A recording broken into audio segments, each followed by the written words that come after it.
People say I work 9 to 5, 9 a.m. to 5 a.m. There's no way that's real. If that's real, there are amphetamines involved. We're talking about Austin Russell, right? Yeah. No one's raw dogging 9 to 5. That's insane. Every day. You know what it's giving is the Elizabeth Holmes story about her sleeping on a beanbag in her office. It's the same kind of story where it's like, they never stop working. They're so committed to the grind. Rise and grind. So in case you couldn't tell, we'll be reading through this brand new Wall Street Journal article that was released today about Luminar Technology CEO Austin Russell. Pretty weird that he had this article put out by this journalist who, when we looked her up, good journalist, works for the Wall Street Journal, writes about culture and fashion. So Austin is a fashionable guy. He does know what he's doing when it comes to the old clothes department. Oh, I have a lot of favorite outfits of Austin's. This is titled Austin Russell doesn't want self-driving cars to replace humans. The Luminar Technology CEO, who became the youngest self-made billionaire in 2020. I'm going to interrupt. That is not a lie. He did become the youngest self-made billionaire in 2020, but he is no longer, he no longer holds that title. I think he's poor now. He spent $86 million on the house from Succession. The house from Succession, guys. Come on, man. You can't make this up. You can't make this up. And this is our man, Austin Russell, in all of his beauty. Looking stylish as ever. Looking stylish as ever in the Hokas with his all black fit. I don't know if it's actually all black, but I have sunglasses on. He's always wearing a jacket. Like, what do they call those? Like, I don't know, like work jackets. He's very German. Interesting. It feels very German to me, but that could just be made up. People say I work 9 to 5. 9 a.m. to 5 a.m., says Austin Russell, the 28-year-old founder and CEO of Luminar Technologies. Had you heard of Luminar before this? No. Yeah, me either. His company makes light detection and ranging scanners that generate 3D visuals of cars' surroundings, making driving safer and paving the way for autonomous vehicles. Yeah, for autonomous vehicles only. Only autonomous vehicles, yep. We don't use LiDAR for anything else, and there are no government contracts involved here. And you know that there's no shell companies either. It's super close to working in cars already, right? The new plant in Mexico in Monterey. They're supposed to be autonomously... That was supposed to be done for a while. Yeah, it's like an automated plant. Yeah, and they're building all the car sensors, they said. All the sensors for the cars. Another plant or factory or whatever you call it that is in the family. That was, it wasn't technically automated, but they didn't have to pay for it. It was everyone just worked for free. When Luminar went public in 2020, Russell became a self-made billionaire. Self-made. It was all him. Self-made. That's my favorite kind of billionaire. He received no help from anybody. Whatsoever. He didn't have any employees. No. Nobody saw him when he was 17 and said, "You're smart." I'm gonna just give you handed money. you $100,000 to explicitly not go to college. Cringe beliefs there. Cringe. No, so he's self-made. He built everything by himself. He built all the tech for Luminar by himself. And he's on all the patents. Like those original patents. So that means like he had to he invented it. Yeah, like a significant he helped amount. invent it. Yeah, He is a genius. Self-made. Yeah, he's a Self-made. genius. It's all him. Let me get a sip of green juice before I keep going. I'm on my Elizabeth Holmes shit. Feeling very Theranos today. So Russell, who grew up in Newport Beach, California, founded Luminar at 16 and later dropped out of Stanford to work on it full time. Today, his company has 11 offices around the world. Clients include Volvo Cars, Nissan, and Mercedes-Benz, as well as NVIDIA. Yeah, weird to have so many offices around the world in all these places, like Mexico. And no real product yet that there's They don't really sell anything. Well, there's nothing that's We don't know what they sell. I don't know of any Luminar cars that are actually functioning and No, I just see Austin in the van. When he's in stealth mode, he's in the van. We'll see that. I wonder where the offices are. Yeah, well, there's one in Germany, maybe. And then the Mexico plant. Yeah, it's been ready and producing stuff. I just don't know what it's producing. It's really close to the border. It'd be really easy to go back and forth. My man Russell says that replacing human drivers was never his goal with Luminar. He wants to improve features that prevent accidents, such as emergency braking. You don't need to replace all drivers to make cars dramatically safer, he says. Russell lives in Winter Park, Florida, and in Pacific Palisades, outside of LA, in a mansion that appears in season 4, the season 4 premiere of Succession. I've watched a season of Succession, and that's hilarious. Given what we know about him, it's like super villain-esque. Like, if you've seen the cover of him on Forbes, I saw he was on the cover of Forbes, and this. Yeah, that picture scared me every time I've seen it. I hate it. No, He's so scary. He's watching you. Here, he explains why he doesn't exercise and when he thinks robo-taxis will debut. First question, obviously. Let's get it right here. So obviously from there, first hard-hitting question for Austin Russell, how do you like your coffee and breakfast? And then he says, I don't drink coffee and I don't eat breakfast. Breakfast is overrated to some extent. It's also a time thing. Eating takes time. Okay, Austin, listen. I get it. I'm neurodivergent. I get it. Eating does feel like it takes time to me. Like I don't necessarily enjoy it all the time. Actually, I don't drink coffee and I don't eat breakfast. Breakfast is overrated to some extent. And it's also kind of a time thing. Eating takes time. I don't drink coffee because I take high-grade pure amphetamines. And I don't eat because I took the Adderall. It's prescribed. 50 twice a day. I'm not gonna eat. I'm not gonna be hungry. Yeah, that's why they have to like hide him behind like a PR team to talk. Bro. He's sitting there, he's typing. If someone comes in that room, yep, on 100 milligrams of Adderall a day. This is just a suspicion. Like anybody who says they work 20 hours a day, but he doesn't even drink coffee. So like there's physically no way to keep your body going that long unless you're like taking a stimulant. That's just my opinion. In my opinion. I'm not a medical professional, but I am a human being. Then it continues and it says, what do you do for exercise? Another hard-hitting question. I think he is psyched about this article. I think this was very purposeful because he wants to be, he's entering his, I said, he's in his Elizabeth Holmes arc. She became a media darling. The media has not crowned him darling yet because he's simply not, in my opinion. And so I think he's working on his Gen Z public image. He's going to show up with like an oversized tee and like big jeans. This next section is what do you do for exercise? He says, I don't have time to exercise. I'll usually get a good 1,000 steps in a day. 10,000. I'm always pacing. You said 1,000 when you read it to me the first time, and I thought that was the funniest thing. Yeah. Well, it probably is about 1,000. I'm always pacing, taking a walk. I'll have walking meetings during the day.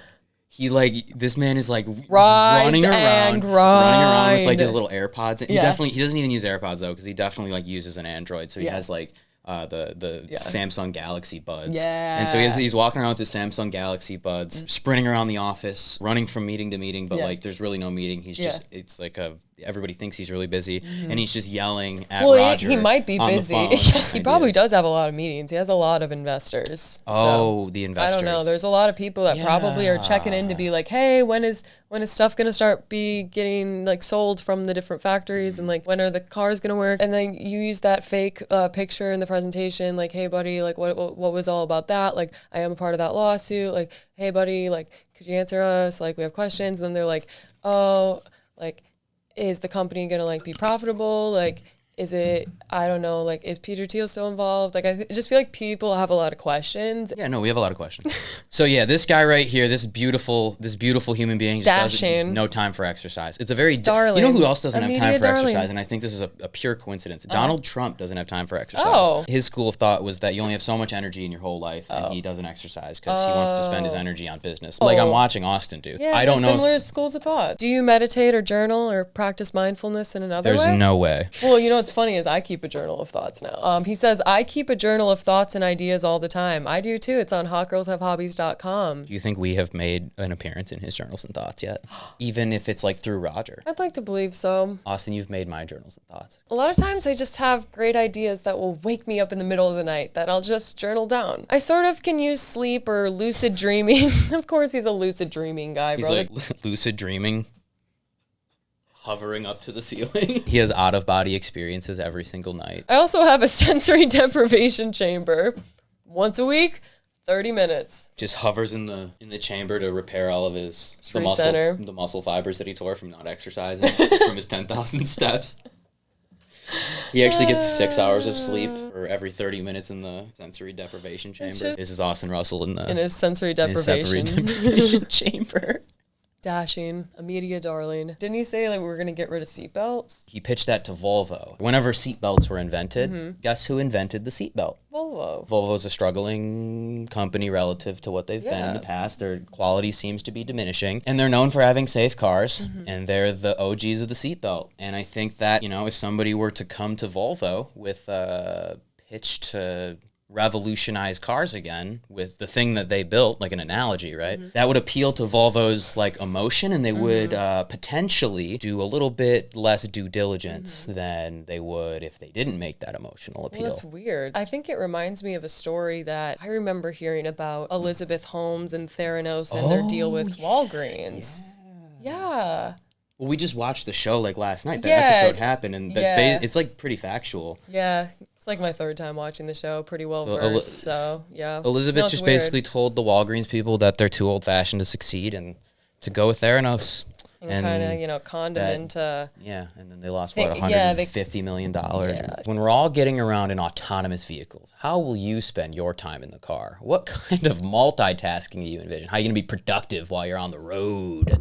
You know what else? Trains. I'm going to keep going. You've probably figured out what I would do. Working! Working! They're working. When people start saving time in cars, it doesn't have to be that extreme. Just time to oneself to be able to use your phone, work on your laptop, watch a movie, read a book, take a nap can help people recover huge time. I agree. I love not driving. I'm with you on that, Austin. Yeah. However, work from home and trains. Yeah, no, all those things I think Buses. I could accomplish those on some public transit. They want to privatize everything. I mean, Austin has said that. We've seen him say that. He wants to privatize everything, Well, and he his shares like that. mentors said that. Two of them. Yeah. You got that Michael Gibson guy from that 1517 book. Read the whole thing. Guaranteed, check it out. One of the lines in the 1517 book, I believe, was, you begin a 13-year mandatory prison sentence as soon as you start K through 12 school. School is prison. You've predicted self-driving cars by 2035. What do you think the first year of them will look like? I maintain that prediction. I think I'll actually be shockingly on point. When it comes to full autonomy, I think that's where you start seeing for certain kinds of select use. That feels like weird. A weird sentence. Okay, I thought I was like Seeing it wrong. for... Okay, wait, let me try again. I think that's where you start seeing for certain kinds of select use cases, you no longer need the driver in the vehicle, where you start to see robo-taxis begin to scale mid to next decade. Okay. That doesn't... Really confused by that whole sentence. He just said like, yep. Yep. And then he said some word salad and he moved on. So I'll do the next one. The picture story. All right, we're gonna... He's just... You guys will understand why I'm doing this soon. How did it feel to oust Kylie Jenner as the youngest self-made billionaire on the Forbes list? And Kylie Jenner is famously self-made. How do you define self-made? I got a very early start working in technology and developing various capabilities ever since I was 11 years old in software, then moving to hardware, and then lasers and physics and more advanced technology. He said words. He definitely said software and hardware and lasers and physics and more the advanced technology. We can't understand it, so he can't say it. No, because we're too dumb. He can't explain the advanced technology. I always knew I would execute on the plan. Sounds like Babytron. He No knew he would motion execute on the beats plan. no motion. And he always knew that the end result would be a multi-billion-dollar company. That's literally impossible to know that. Elizabeth Holmes, all she said too was like she wanted to be a billionaire. That was her goal. It's really weird. Anybody who says they want to be a billionaire That's a is red a psychopath. flag. All right, there. No. Let's look at the thinker himself. That might be the thumbnail.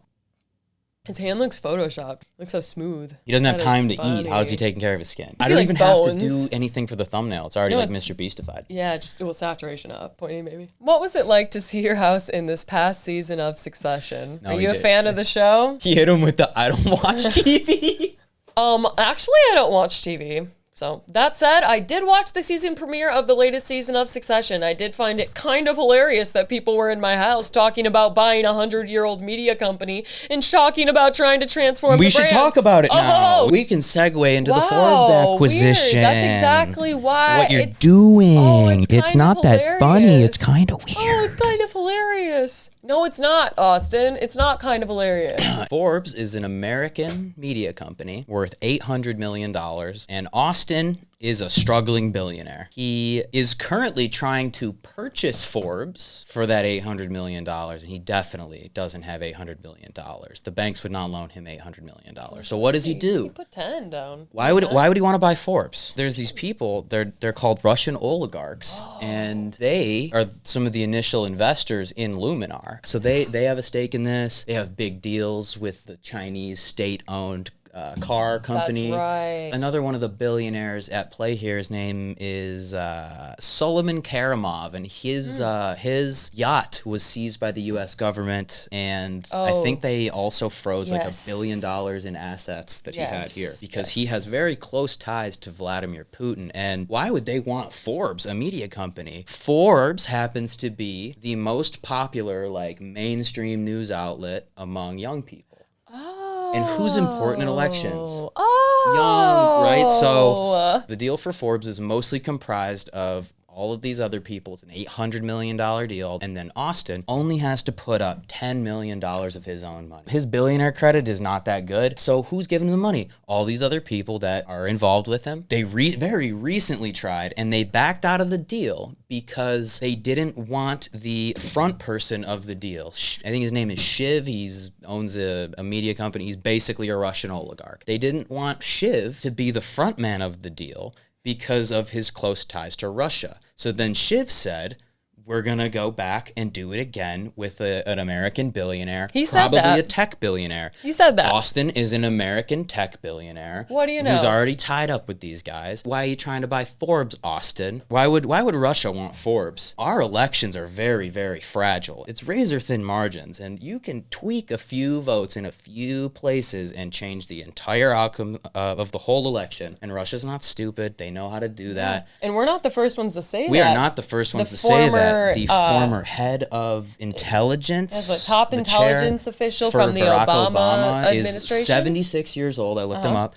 He should just be chilling and retired. He's got his government benefits. That man has done his service. He's 76. Yep. Let the man rest. Let him chill. Let him chill. Let him chill. This man is voluntarily writing letters of public interest saying, hey, guys, we can't let this shit happen. Guys, look right here. This guy's trying to buy Forbes, and these other foreign governments are involved. This dork here is buying Forbes. Yeah, so he gave us a reason to bring it up. Because he said, haha, that's so funny that it's like Succession. I'm nothing like that, though. I'm just quirky. Succession is a show about family corruption and wealth. That's right. What kind of cars do you drive for yourself? He gets some crazy new cars to test out on the track. Weird. He had someone in his family, was it his grandfather maybe, owned a raceway in California. So it's and they race German cars, and it looks like he kept it in the family. So that's nice. One of them was a McLaren Elva. Ooh, McLarens are nice. Which is actually windshieldless. Kind of harkens back to the 50s in racing. Fun period for you. Yeah. It creates an air bubble around you to drive. I went thousands of miles on that. Sorry, I got really hung up on the 50s in racing. Oh, do you want to talk about that? No, it's just really,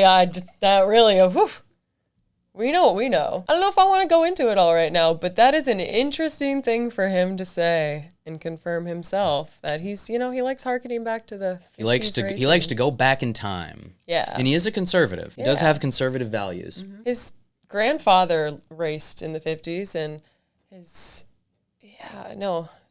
we'll go into that a different time. What is one piece of advice you've gotten that's been important to you? One thing that I learned early on and has stuck with me my whole life is the notion of never stop at good enough. So many times you see where it's like, what's the bare minimum of work that's required to get across the line? Get something across the line. But the way that you build exponential value, so many times you see where it's like, comma, big W, what's the bare minimum of work that's required to get something across the line? What line? He doesn't say finish line. I feel like he should across the line. Well, because the line's always moving. He's moved the line like 10 times. Like the line starts like miles away, and then it ends up like 50 feet away. Yeah. Okay, cool. Yeah. But the way you build exponential value is by continuing to take things to the next level. That would be exponential. It could be exponential. Yeah. Because you can linearly move to the next level. Like you could go step. One. Yeah. What we are trying to do is push people to the limit to be able to do their best work. I don't want to push my employees to the limit if I ever have them. I would never want to push you to your limit. No, I don't want to push people to their limit. Push it to the limit. Push it to the limit. Limit. Is that the Corbin Blue one? This is Austin Russell. That's what it is. Walking into Luminar every day. with his Samsung Galaxy pods on. What do you never forget? Like, phone, wallet, keys. What do you always have in your bag? Luminar LiDAR. To always be prepared with lasers. I remember reading in that book, the 1517 book, Jason, the CTO of Luminar and like the co-founder of Luminar. In my opinion, I think Jason's probably like has contributed a little bit more at least to Luminar, the tech at least. In that book, they're talking to an investor, and Jason takes they're in the stealth mode van, and Jason takes the Luminar, like the sensor, and points it at a bank, and then they're like, holy shit, we can see everything inside the bank. People walking out of the bathroom, people in the safe, like they can see like everything. And so it's okay, fine. I would like a self-driving car to be able to like be good at that, but why is Austin every day carrying a Luminar LiDAR sensor? What if he was outside and looking in? Like, he could just look in anyone's house. Yeah, and it's also just like, how do I know he's not doing that? How do we know that is there any regulation? We know how powerful the technology is, like we do. I don't think the general public does, and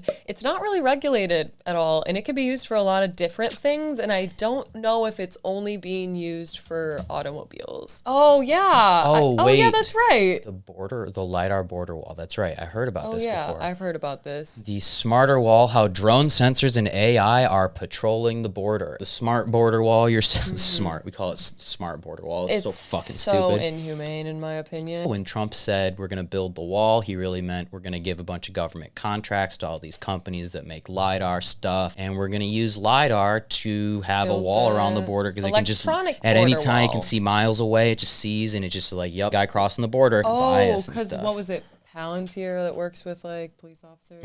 Yeah, it's like they have to have the Palantir and to it's see like the crystal AI ball stuff. to see where the crime is being committed. And I just don't know how that you could do that. Yeah, well, because like algorithms are built by humans. Humans make the data and give it to the algorithm. And humans are inherently biased, you know, in their own ways. And based on the history of who would be like, you know, at the decision-making table of like being fed into this algorithm, what it's built off of, I know that there's a certain group of people that, you know, it's very cringe.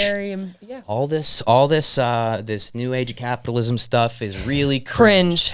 The camping thing in World War II. Cringe. The making self-driving cars and lying about it, kind of cringe. In our opinion. In our opinion, kind of cringe. Oh, he's got the airplane. Oh, with a mic for calls, though. Make sure you guys know that. He's got it with mics for calls. There's no way these are better than like the big AirPods. And those aren't even good headphones, but these just look like they're made to like do comms. Yeah. Like it's I bet it sounds like a radio. Austin, are you in the office? Over. Austin, Roger. Yep, I'm here. Roger, are you at your desk? Roger, did Code you yellow re-enable in the your TikTok bathroom. account? Code. Roger. We got a code Roger on TikTok. I know code you only had a Roger, 1 week suspension. Oh, he's got 3 monitors. Holy shit. For a man who's so productive and like committing so much of his time and effort to the company, I would need 3 monitors for Well, yeah, working 9 to 5 a.m. 20 hours, dude. That's a lot. We called it. I don't use an Apple. Fucking dark loser. No, it's awesome that you called that. We did not see that yet. That's awesome. We're intuitive, guys. Trust us. We didn't. On God, we did not read that. On God, we let ourselves read the first paragraph earlier and then made ourselves wait to react live because we knew it would be something so funny. We did read the first sentence. Disappoint. We read the first sentence that said he works, and we said we got to save this one for later today. All it took was 9 a.m. to 5 a.m. Because that was like my Super Bowl. Chef's kiss. That was my Super Bowl.